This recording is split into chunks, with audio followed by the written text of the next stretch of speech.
వచ్చాం. నేచర్ మాత్రం సూపర్ ఉంది.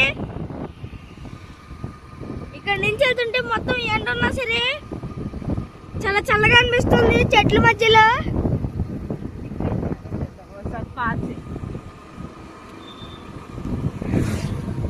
చూసారా ఇక్కడ ఎంత చల్లగా ఎంత నిన్న చెట్లు ఉన్నాయో. కింద చూడండి ఇప్పుడే పెరుగుతున్నాయి చెట్లు. చాలా పెద్ద పెద్ద చెట్లు అవన్నీ ఉన్నాయి.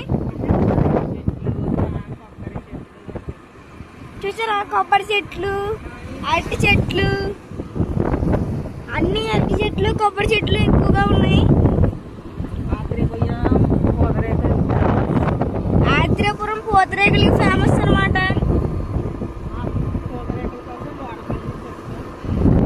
పూతరేకుల కోసం వాడపల్లిని నుంచి వచ్చాం.